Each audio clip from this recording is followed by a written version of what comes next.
হাসরের মাঠত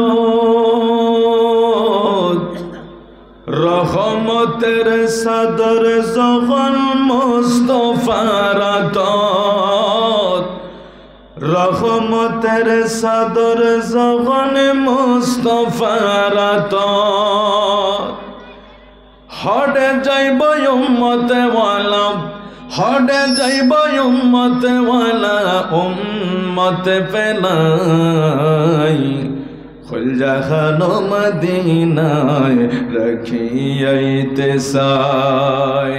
মদিনাওয়ালার দেশত আশিক যখন যায়, খুল জাহানো মদিনায় রাখিয়াইতে চায়। হয়তো নফারে তারাও যারা আসিল মদিনায়, হয়তো নফারে তারাও যারা আসিল মদিনা, মদিনা সাইলো নাকি সাইলো জান্নাত, মদিনা সাইলো নাকি সাইলো জান্নাত। খুদার দুনিয়া তো, খুদার দুনিয়া তো আর দেখার কিছু নাই, খুলে জাহানো মদিনায় রাখিয়াইতে চায়, খুলে জাহানো মদিনায় রাখিয়াইতে চায়। মদিনাওয়ালার দেশত আশিক যখন যায়, খুলে জাহানো মদিনায় রাখিয়াইতে চায়। লাওয়ারিস নয় গুনাহগার হল হাসরের মাঠত, রহমতের চাদর যখন মুস্তাফার আতত, রহমতের চাদর যখন মুস্তাফার আতত। লাওয়ারিস নয় গুনাহগার হল হাসরের মাঠত, রহমতের চাদর যখন মুস্তাফার আতত, রহমতের চাদর যখন মুস্তাফার আতত। হটে যাইব উম্মতে ওয়ালা, হটে যাইব উম্মতে ওয়ালা, উম্মতে ফানাই। ওমা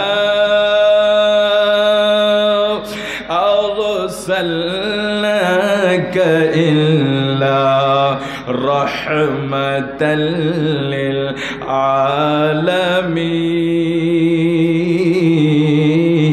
আলামিন। আরো জোরে বলি আল্লাহু আকবার। আমরা গুনাহগার, এটা আমরা স্বীকার করি, অস্বীকার করার কোনো সুযোগ নাই।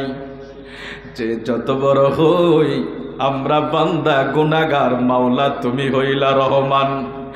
আল্লাহ বলে আমি আমার রহমত দ্বারা গোটা সৃষ্টিটারে বেষ্টনী দিয়া রাখছি। বন্ধুরে, এই রহমতটাকে রহমত হইল নবী রাহমাতাল লিল আলামিন। সুবহানাল্লাহ। বন্ধু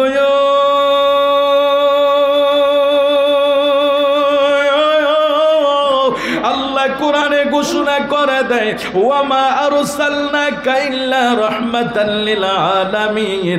হাবিব আমি আপনাকে পাঠাই নাই, আমি আপনাকে পাঠাই নাই, তবে পাঠিয়েছি, অর্থাৎ আপনাকে আমি পাঠিয়েছি রহমাতাল লিল আলামিন হিসাবে। আমার আপনার প্রিয় নবী আমাদের জন্য কেমন রহমত, গোটা সৃষ্টির জন্য কেমন রহমত, আমার নবী উম্মতের জন্য কেমন দয়াবান। হাসরের ময়দানে মানুষগুলি বুঝতে পারবে, নবী যখন উম্মতের জন্য মিজানের পাল্লায়, হাউজে কাউসারের কিনারায়, ফুলসেরাতের কিনারায় আমার নবী উম্মতরে তরাইবার জন্য দৌড়াইব, ওই সময় উম্মতেরা বুঝবে আমার নবী কেমন রহমাতাল লিল আলামিন। সুবহানাল্লাহ বলবেন না? এই জন্য চট্টগ্রামের ভাষায় উনি বলেন, লাওয়ারিস নয় গুনাহগার হল হাসরের মাঠত। অর্থাৎ আমরা লাওয়ারিস না, গুনাহগার ঠিক আছে কিন্তু আমরা লাওয়ারিস না। আমরা এমন একজন নবীর উম্মত যার হাতে রহমতের চাদর আছে। আরেকটু জোরে বলুন কত সুন্দর করে বুঝায়। এটা আলা হযরতের একটা কালাম আছে, হাদায়েকে বখশিশের ভিতরে আলা হযরত লিখে গেছে, ইয়া রাসূলুল্লাহ, নবী গো, হাসরের ময়দান তো আপনার রহমতের ছায়ার তলে। আল্লাহর নাম থাকবে কাহার, আল্লাহর দিকে কেউই তাকাইতে পারবে না। আদম থেকে ঈসা রুহুল্লাহ পর্যন্ত, গাউস কুতুব ওলি আল্লাহরা পর্যন্ত আল্লাহর কাহার নামের সুরতের দিকে তাকানোর সাওয়ার যেই দিন পাবে না, ওই দিন আমার আপনার রহমতের নবীর হাতের নিচে আরশের ছায়া, রহমতের চাদরের নিচে আরশ থাকবে। এই জন্য গুনাহগার হল আমরা যারা, আমরা বলি ইয়া রাসূলুল্লাহ, আমরা গুনাহগার হইতে পারি কিন্তু রহমতের চাদর তো আপনাকে আল্লাহ আপনার হাতে দিয়ে দিয়েছে। নবী গো, রহমতের চাদর যখন আল্লাহ আপনার হাতে দিছে, আমরা তো আপনার উম্মত। সুবহানাল্লাহ। বাবার সম্পদের বাগি সন্তানে পায়নি, অধিকার হক, ঠিক কিনা বলেন? ছেলেকে আমার বাবা যদি আমাকে জন্ম দিয়ে থাকে, সেই হিসাবে আমার বাবার সম্পদ থেকে আমি সন্তান হিসাবে আমার হক আছে, আমার অধিকার আছে। আমি চাইতে পারি, আমি মামলা করতে পারি, আমি চাইতে পারি। ঠিক আমরা তো আমাদের প্রিয় নবীর উম্মত, আমরা তো আমার প্রিয় নবীর উম্মত। তো আমার নবীর হাতে যখন রহমতের চাদর আছে, তো এই গুনাহগার হল লাওয়ারিস হইব কেন? আমার নবীর রহমতের চাদরের নিচে একটু দয়া করলেই তো নাজাত মিলে যাবে। আল্লাহ তুমি কবুল করো। আওয়াজ করে বলে আমিন। আর একটু আওয়াজ করে বলে আমিন। মদিনা মদিনা আশিক মুমিনের ঠিকানা, বলেন মদিনা মদিনা আশিক ওরে দিদার চাইয়ে কাঁদো তোমরা, দিদার চাইয়ে কাঁদো তোমরা, হও না নবীর দেওয়ানা। মদিনা মদিনা আশিক মদিনা মদিনা আশিক। আমার আপনার প্রিয় নবী কেমন রহমত, দুই একটা উদাহরণ আমরা অল্প সময়ে দেব। যুদ্ধের দামামা বেজে যাচ্ছে, হযরত জাবের রাদিয়াল্লাহু তাআলা আনহু আমার নবীর সাথে অসংখ্য সাহাবায়ে কেরাম যুদ্ধের ময়দানে পরীক্ষা খনন করছে। জাবের আমার নূর নবীরে চুপে চুপে ডাক দিলেন, ইয়া রাসূলুল্লাহ, নবী গো, আমি জাবেরের ঘরে অল্প কিছু খাবারের আয়োজন আছে, আমি এখানে সবাইকে খাওয়াইতে পারবো না, সবাইকে খাওয়ানোর পুঁজি আমার কাছে নাই, সবাইকে খাওয়ানোর সম্পদ আমি জাবেরের ঘরে নাই। নবী গো, আপনি রাহমাতাল লিল আলামিন যদি আমি জাবেরের ঘরে কদম রাখতেন, আমার জীবনটা ধন্য হইয়া যাইত। আমার নূর নবী, আমার রহমতের নবী জাবেরের দাওয়াত কবুল করে নিলেন। জাবের খুশিতে আত্মহারা হয়ে গেলেন, দৌড়াইয়া বাড়িতে আইসা ডাকলেন, বিবিরে সাফায়েতের কান্ডারি আসবো। সুবহানাল্লাহ। সাফায়েতের কান্ডারি আসবে, দু জাহানের বাদশা আসবে, রহমতের নবীর কদম আমি জাবেরের বাড়িতে পড়বে। বিবিরে দেরি করিস না, রেডি হইয়া যা, আটাগুলি যা আছে খামির কর, আমি আমার ঘরের বকরিটারে জবাই কইরা দেই। জাবেরের দুইটা ছেলে আব্দুল্লাহ, মুহাম্মদ, দোনোটা ছেলেকে নিয়া ওইটা বকরিটাকে জবাই কইরা বিবি এবং স্বামী স্বামী পাকের ঘরে চলে গেলেন, রান্নার কাজে ব্যস্ত হইয়া গেলেন, রান্নার কাজে তারা ব্যস্ত হইয়া গেছে। এদিক দিয়ে দুইটা বাচ্চা খেলা করতে করতে একটা পর্যায়ে গিয়া বড় ভাই ছোট ভাই বলে, বাইরে আমি দেখেছি আমার বাবাই কত সুন্দর না বকরিটারে জবাই করছে। এ ভাইয়া তুই শো, আমি দেখি আমার বাবার মতো জবাই করতে পারিনি। দুষ্টামি মনে কইরা যখন ছোট ভাইয়ের গলায় ছুরি চালাইছে, গলা কেটে গেছে। বড় ভাইটা বয়ে পাহাড়ে উঠতে যায় মারা গেছে। হঠাৎ কইরা জাবেরের বিবি তো মায়ের অন্তরে খবর হইয়া গেছে। ডাক দিলেন, স্বামী রে, আমার সন্তানগুলি কোথায় আছে, একটু খবর নিয়ে দেখো না। পৃথিবীর ভিতরে মা এমন এক জাতি, আপনি টেলিফোনে খবর আসার আগে, আপনার কাছে ফোন আসার আগে, আপনার কাছে খবর আসার আগে, কোন সন্তানের যদি বিদেশে বিরাজ্যে বিপদ হইয়া যায়, এই খারেরা পূর্ব পাড়া বলেন, পশ্চিম পাড়া বলেন, ফকির বাজার বলেন, বাংলাদেশের যেই কোনো মা, বিশ্বের যেই কোনো মা, সন্তানের কোনো বিপদ হইলে আগে মায়ের অন্তরে খবর হইয়া যায়। জোরে জোরে কন্যা আল্লাহু আকবার। বন্ধু, হযরত জাবের এই দুইটা বাচ্চার এই করুণ অবস্থা দেখা কি করবে না কি করবে, এদিক দিয়া সাফায়েতের কান্ডারি আসবে, এদিক দিয়া দুই বাচ্চারা মার্ডার হইয়া গেল।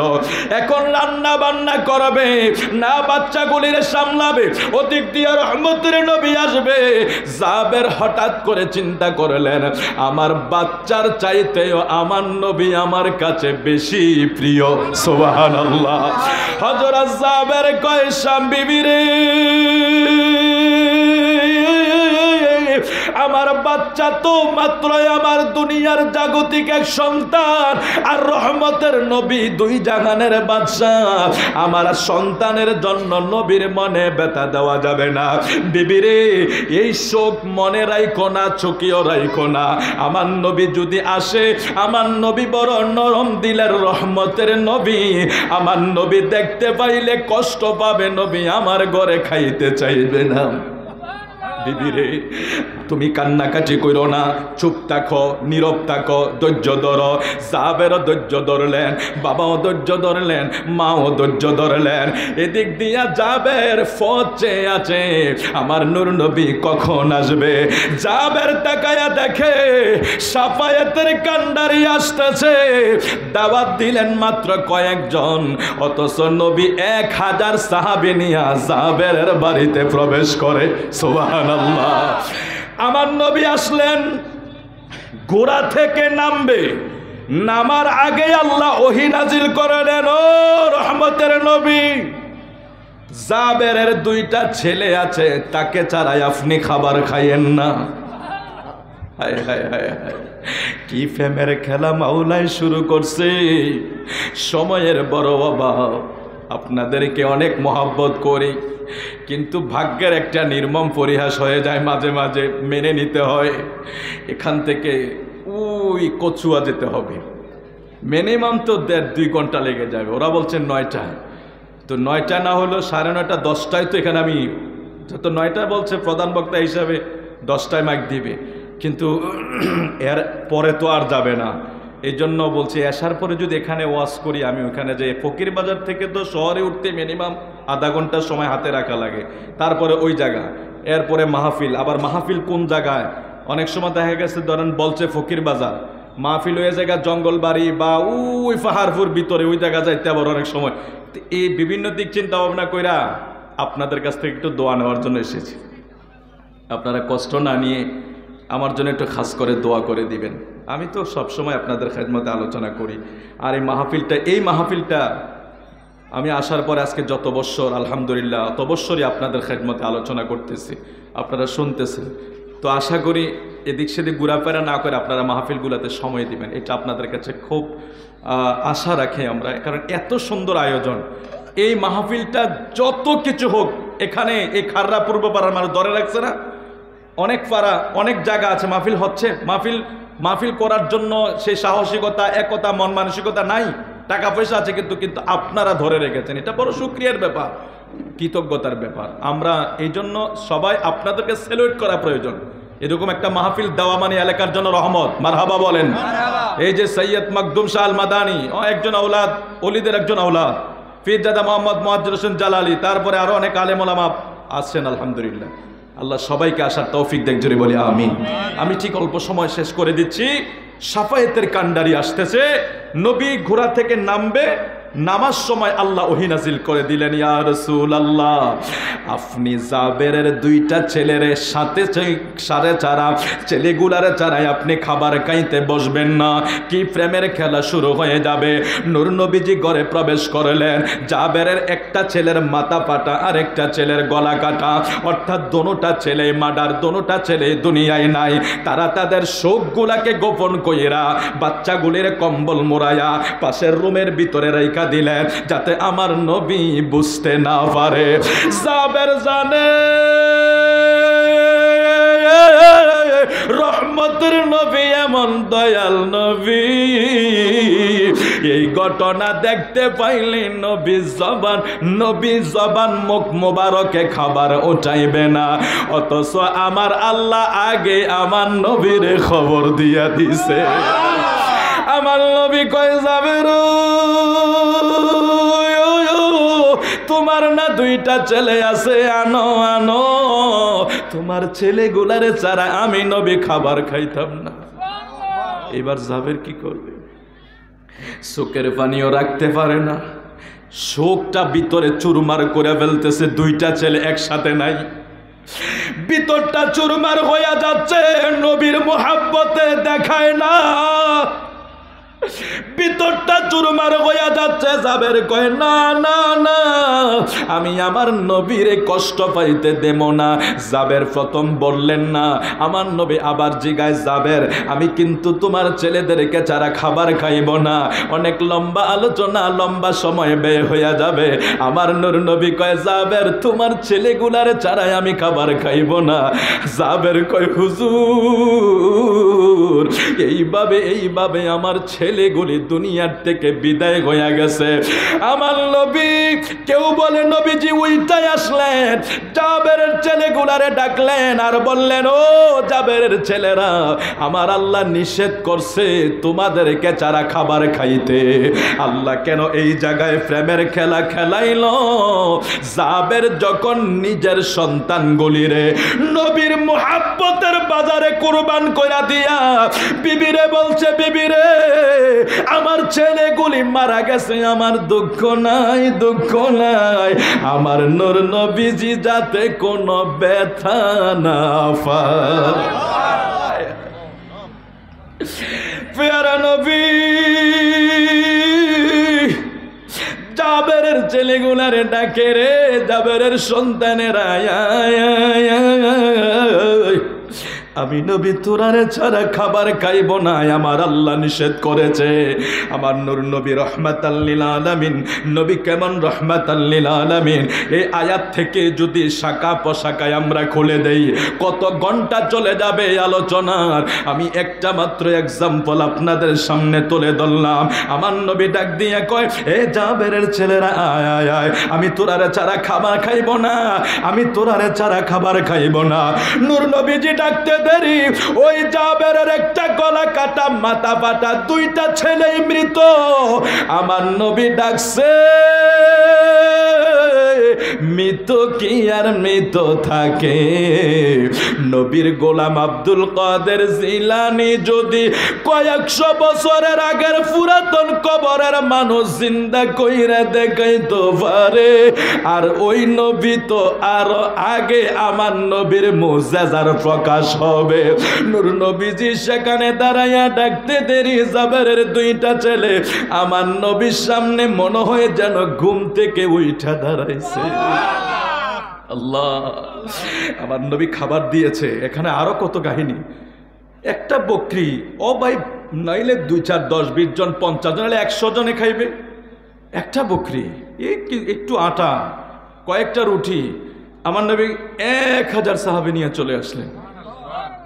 আচ্ছা দেখেন, আমরা যদি হইতাম, আমাদের যে ইমানের অবস্থা আর কি, আমরা তো ধরেন কি মেজাজ আমাদের খুব খুব ঝটপট আমরা মেজাজ দেখাই, এই হবে এই সেই হবে।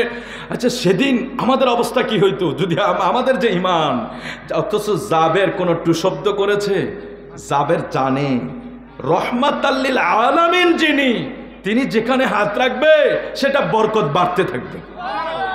আমার নবী বলতেছেন, শোনো এই জাবের, খাবারের পাতিলগুলি আনো, এটা খোলা যাবে না, এটা ওপেন করা যাবে না, এটা খোলা যাবে না, এটা ওপেন করা যাবে না। 1000 সাহাবী বসলেন, 1000 সাহাবী বসলেন। আমার নূর নবী সবাইকে বলছেন পরিবেশন করা, তবে এটা কম তোমরা দেখবেন, এখান থেকে দিতে থাকো। সবাই খাবারের প্লেট সামনে বসা, সবার সামনে রুটি, সবার সামনে বকরির গোশত যখন দিতে শুরু করা হলো, কয়েকজনের খাবার জাবের তৈরি করলেন। রহমতের নবীর হাতে রুটি বিলাইতেছে, বকরির গোশতগুলি বিলাইতেছে। আমরা 1000 মানুষ খাওয়াইতে কয়টা গরু লাগে, 1000 মানুষ খাওয়াইতে কত হিমশিম খায়। আর আমার নূর নবী 1000 সাহাবী নিয়ে বসলেন মাত্র একটা বকরি, কয়েক কেজি আটার রুটি খাওয়ার জন্য। নূর নবীজি হাত মুবারক রহমতের হাতে বন্টন হচ্ছে, রহমতের হাতে দিচ্ছে। আমার নবী সবার পাতে দেওয়ার পরে নূর নবীজি আরেকটা আদেশ করলেন, এ সাহাবীরা শোন, একটা হাড্ডিও চাবাইস না, হাড্ডিগুলি চুইসা চুইসা সবার সামনে রেখে দিস, এগুলি তোরা চাবাইস না। আমার নবী হুকুম করতে দেরি, আমার নবীর হুকুম অনুযায়ী সাহাবায়ে কেরামেরা কাজ করলেন, সবাই খাইলেন, কিন্তু হাড্ডিগুলি চাবাইলেন না।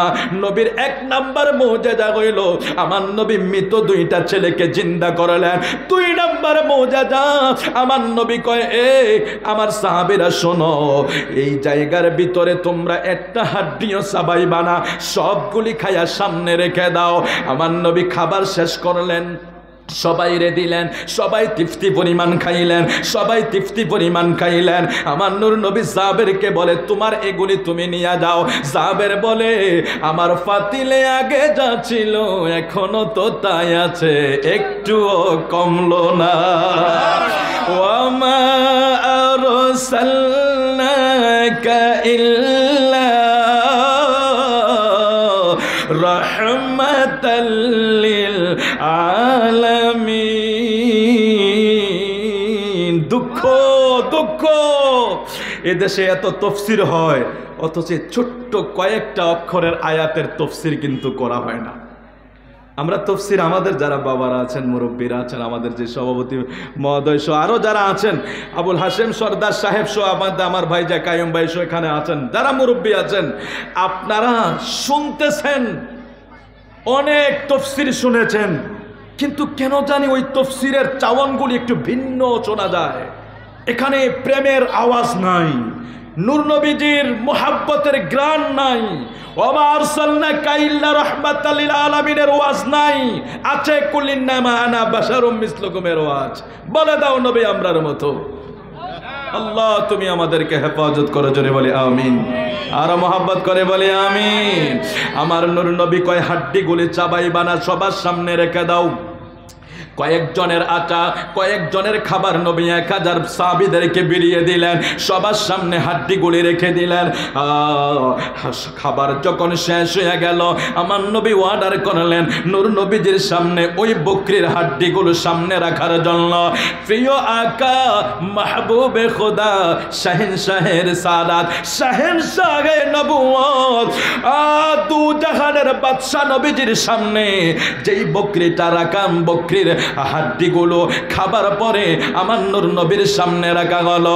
আমার নবী ওই হাড্ডিগুলির ইশারা করে, এ হাড্ডি তোরা আগের যেই বকরি আছিস সেই বকরি হইয়া যা। নূর নবীজি হুকুম করতে দেরি, জাবেরের ঘরে যে একটা বকরি জবাই করছে, জাবের দেখে ওই বকরি ওই হাড্ডি থেকে জাবেরের সামনে আবার দেখা যায়। সুবহানাল্লাহ। আমার নূর নবীজি কয়টা মুজিজা এক জায়গায় দেখাইলো, একটা মাত্র কারণ, প্রেমের কারণে, আদবের কারণে।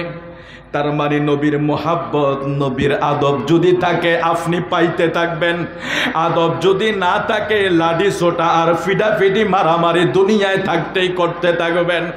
আদব থাকলে রহমত মোহাব্বত আসবে। মোহাব্বত থাকলে আমার আল্লাহ আপনারে আমারে আল্লাহর নেয়ামত দিবে। আমাদের প্রিয় আকা মাহবুবে খোদা নূর নবীজি সাল্লাল্লাহু আলাইহি ওয়াসাল্লাম ওই জায়গায় প্রথম তার ছেলেগুলারে জীবিত করলেন, তারপরে কয়েকজনের খাবার 1000 মানুষকে বিলি করলেন। তারপরে জাবেরের যে বকরিটা জবাই করছে ওই বকরিটাকে আবার জীবিত কইরা জাবেরের সামনে আমার নূর নবীজি হাজির করে দিয়া দিলেন। এটার একমাত্র কারণ জাবের একটা প্রমাণ করে দিয়েছে। আমার নবীজি বলে দিয়েছেন, লা ইউমিনু আহাদুকুম হাত্তা আকুনা আহাব্বা ইলাইহি মিন ওয়ালিদিহি ওয়া ওয়ালাদিহি ওয়ান নাসি আজমাইন। আমার নবী বলছে, উম্মত রে, তোমরা কখনো মুমিন হতে পারবে না, মুকাম্মিল ইমানদার হতে পারবা না যতক্ষণ না আমি নবীরে ভালোবাসো। তোমার পিতামাতা, তোমার সন্তান, তোমার সম্পদ এবং তোমার জানের চাইতে সব কিছুর চেয়ে বেশি আমি নবীরে ভালোবাসতে না পারবা, ততক্ষণ তুমি মুমিন হতে পারবা না। জাবের ওই জায়গায় পরীক্ষায় পাস করার কারণে আমার আল্লাহ একই টাইমে আমার নবীর মাধ্যমে জাবের রে কতটা পুরস্কার দিয়েছে। এখন দেখুন, আমার নবীর সাহাবীরা আমার নবীর সম্মুখে ছিলেন, আমরা আমার নবীকে দেখি না। আমরা যারা আমার নবীকে মহব্বত করি, নবীকে দাঁড়িয়ে সালাম দিই, আমার নবীর নাম শুনলে চুমা খাই, বিশ্বাস করুন এই জিনিসগুলা কিন্তু আবার সবার ভাগ্যেও জুটে না। কালকে একটা ভিডিও দেখেছি, আমরা তো মিলাদ শরীফ পড়ি না, এই মিলাদ শরীফ নিয়ে ছেলেরা ব্যঙ্গ করতেছে। কিভাবে? আমরা অনেক সময় ঘরে মিলা আল্লাহুম্মা সাল্লি আলা সাইয়্যিদিনা, আমরা কিন্তু বিভিন্নভাবে মিলাদ শরীফ পড়ি। এই মিলাদ শরীফ নিয়ে ওরা আলেম ওলামা, হুজুর, মাদ্রাসার ছাত্র মনে হয়, টুপি আছে, দাঁড়িয়ে আছে, ওরা বসে বসে ব্যঙ্গ করতেছে, ব্যঙ্গর সুরে মিলাদ পড়তেছে, আল্লাহুম্মা মানে হাসতেছে আর ব্যঙ্গ করতেছে মিলাদ শরীফ। অর্থাৎ আমাদেরকে ক্রিটিসাইজ করার একটা উদ্দেশ্য নিয়ে সে একটা ভিডিও তৈরি করে দিল। আপনারা বলুন, একটা কথা মনে রাখবেন, যারা আলেম ওলামা আছেন তারাও লিখে রাখতে পারেন, ইন্নাল্লাযীনা ইউযুনাল্লাহা ওয়া রাসূলাহু লা'নাহুমুল্লাহ ফিদ দুনিয়া ওয়াল আখিরাহ।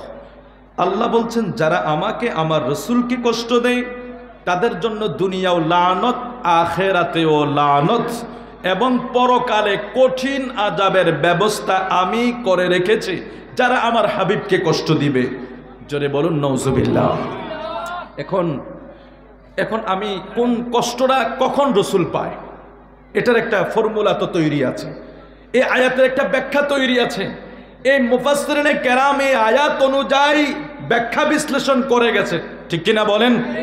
আমাদের ও ভাই, আপনারা তাফসিরের নাম শুনেছেন না? তাফসিরে জালালাইন, তাফসির ইবনে কাসির, তাফসিরে রুহুল বায়ান, তাফসির ইবনে আব্বাস, এইভাবে তাফসিরে খাজাগান সহ বিশ্ববিখ্যাত অনেক তাফসিরের কিতাব আছে। একেবারে কাছের একটা তাফসির, নিকটবর্তী একটা তাফসির যেটা আমাদের সিলেবাসভুক্ত, কওমি আলিয়া সব জায়গায় সিলেবাসভুক্ত, সেটা হলো তাফসিরে জালালাইন। তাফসিরে জালালাইনে এই আয়াতের ব্যাখ্যা লিখতে গিয়ে আল্লামা জালালউদ্দিন সুয়ুতি তিনি এই আয়াতের ব্যাখ্যা লিখেন, যারা নূর নবীর দুরূদকে ব্যঙ্গ করে, যারা নূর নবীর নামের চুমা খাওয়াকে ব্যঙ্গ করে, যারা নূর নবীর শান ও আজমতকে কটাক্ষ করে, আল্লাহ ওই ব্যক্তিদের উপর লানাহুমুল্লাহ, ওই লানত হইল ওই ব্যক্তিদের উপর যারা আমার নবীর শান আজমত নিয়ে ব্যঙ্গ করে। অর্থাৎ ইমাম জালালউদ্দিন সুয়ুতি ফতোয়া দিচ্ছেন, এই আয়াতের ব্যাখ্যা অনুযায়ী সে কাফের হয়ে গিয়েছে, সে বেঈমান হয়ে গিয়েছে আমার নবীর শানে গুস্তাখি করার কারণে। এটা আমাদের কথা না, তা বিশ্ববিখ্যাত একটা তাফসীর যেটা আমাদের মাদ্রাসা সহ কওমি আলিয়া সব জায়গায় সিলেবাসভুক্ত একটা তাফসীরের কিতাব। হাজিরিন, এখন এই আজকের জেনারেশন কতটা অসুস্থ, আমি 7টায় মনে হয় আজান ভাই শেষ, জেনারেশন একদম অসুস্থ হয়ে গেছে। একটু বুঝে নেবেন, কালকে দেখলাম মাঠে জানাজার লাশ, ছেলেরা ব্যাডমিন্টন খেলছে, ধরেন এখানে লাশ, কিছু মুসল্লি দাঁড়িয়ে আছে, ওখানে ছেলেরা ব্যাট খেলতেছে। একটু কি চিন্তা করতে পারছেন আজকে আমাদের জেনারেশন কত অসুস্থ হয়ে গেছে? এটার একমাত্র কারণ কি জানেন? আমাদের মাঝে আমার নবী বলছে 73 দল হবে, 72 দল জাহান্নামী, 1 দল জান্নাতি। এটা পরিষ্কার একটা হাদিস আছে এবং এটা এই হাদিসের বর্ণনাকারী 15 জন রাবী আছে। তো এখন 72 দলে তারা কি মুসলমান না? এরা কি মুসলমান না? আমার নবী কাফেরদের কথা বলে না, বলছে আমার উম্মতের ভিতরে মুসলমানদের ভিতরে 73 দল হবে। বনী ইসরাইলি হয়েছে 72 ফেরকা, আমার উম্মত হবে 73 ফেরকা। তার ভিতরে আমার নবী বলছে 72 ফেরকা জাহান্নামে চলে যাবে। তো এখন নবী এগুলি ইহুদি খ্রিস্টান নাসারার কথা বলে নাই, কার কথা বলছে জানেন? এই উম্মতের কথা বলছে, দাড়িওয়ালা, টুপিওয়ালা, জুব্বাওয়ালা, আমাদের কথা বলছে যে এই দলের ভিতরে এরা মুসলমান নাম থাকবে ঠিক, কিন্তু এরা ওই 72 ফেরকা জাহান্নামী হয়ে যাবে। এই 72 ফেরকাদের ভিতরে প্রত্যেকটা দলের একটাই মিশন, ওয়াজ আমার নবীর মহাব্বত থেকে মানুষকে দূরে রাখা। এ কথাটা কি অস্বীকার করতে পারবেন আপনারা? কিভাবে? দুরুদ চলবে না, চুমা বন্ধ করে দাও, কিয়াম বন্ধ করে দাও, মদিনা জিয়ারত লাগবে না, এই ওয়াজগুলি আছে না নেই? আয় হাই, ইউটিউব খোলেন আপনি, আমাদের ওয়াজ কয়টা পাবেন আপনি? ওয়াজ আছে কিন্তু আপনি দেখবেন না, কারণ আমাদের ওয়াজ চায় না কেউ। কয় সুন্নি, আবার কয় বন্ড, আবার কয় সিন্নি খোর, আবার কয় জিলাফি খোর। আচ্ছা জিলাফিও হালাল, সিন্নিও হালাল, জিলাফি খোর হইলে সমস্যা কি? যে খাইবে তাকে বলবে। কিন্তু আমরা তো এগুলি তেমন মেন করি না, কিন্তু এই ব্যক্তিগুলি আমাদেরকে গালাগালি করে। অথচ এরা আমার নবীর মহাব্বত থেকে মানুষকে, একটা কথা মনে রাখেন, জেনারেশন কেন অসুস্থ হচ্ছে? মানুষকে নূর নবীর মহাব্বত থেকে দূরে রাখতে রাখতে রাখতে রাখতে ছেলেরা দিন দিন, মাফ করে দিবেন আমার যুবক সমাজ, যুবক বন্ধুরা যারা অপরাধী তাদেরকে বলছি, জেনারেশনকে অসুস্থ করে ফেলছে, দিন দিন বেয়াদব বানিয়ে ফেলছে। মুরব্বী সমাজ কোনো কিছুকে আজকে আমার এই বর্তমান জেনারেশন পরোয়া করছে না। কেন জানেন? একমাত্র নূর নবীর মুহাব্বত তার অন্তর থেকে কেড়ে নিয়ে গেছে 72 ফেরকা। তাদের সব সময় একটা ফতুয়া লাগিয়ে দেয়, মিম্বরে বসলেই মিলাদ নাই, কিয়াম নাই, চুমা নাই, জিয়ারত নাই, নাই নাই নাই নাই করতে করতে, কারণ যেগুলি নাই বলতেছে এটা তো রহমতের ভান্ডার। তো রহমতের ভান্ডার যখন আমার থেকে ছিনিয়ে নিচ্ছে, আমার ভিতরে গজব ঢুকছে, আর সেখান থেকে আমি বেয়াদবি শিখছি।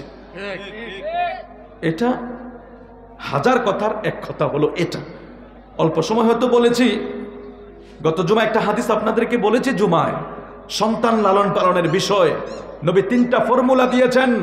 1 নম্বরে হব্বুন নবী সাল্লাল্লাহু আলাইহি সাল্লাম, নবীর মুহাব্বত শিক্ষা দেওয়ার জন্য আমার নবী নিজেই বলেছেন, তোমার সন্তানকে যদি মানুষের মতো মানুষ করতে হয়, সাচ্চা নেক সন্তান বানাইতে চাও, সন্তান দ্বারা দুনিয়া আখিরাত কামিয়াব হতে চাও, ওই ছেলেকে আগে আমি নবীর মুহাব্বত শিক্ষা দাও। অথচ আমার দেশের তাফসীরওয়ালারা স্টেজ উঠে বলছেন নবীর মুহাব্বতের কথা বলে কোথাও নাই। অথচ আমার নবী বলছেন আমার মুহাব্বত শিক্ষা দাও, আমার আহলে বাইতের মুহাব্বত শিক্ষা দাও, তারপরে কোরআন শিক্ষা দাও। সিরিয়াল আছে না? এখন আমাদেরকে উল্টা করে দিয়েছে, এখন নবীর মুহাব্বত লাগবে না, নামাজ পড়ো, রোজা করো, হজ করো, যাকাত করো। ও ভাই, নামাজ রোজা হজ জাকাত আমরা সুন্নিরাই তো করবো, আর করবে কে বলুন? যারা আমার নবীকে ভালোবাসে তারাই করো। যাই হোক, অনেক কথা বলে ফেলছি, আপনাদেরকে আমি বলি বাজে একটু বেশি বলে ফেলি, যেহেতু আমার অধিকার আছে, আমি আপনাদের একজন দায়ী, খতিব, ইমাম বা খাদেমও বলতে পারেন, এই জন্য বলে ফেলি আর কি। ক্ষমার দৃষ্টিতে দেখবেন, আমার খুব কষ্ট লাগতেছে আপনাদেরকে ছেড়ে যাইতে। আমি এই এত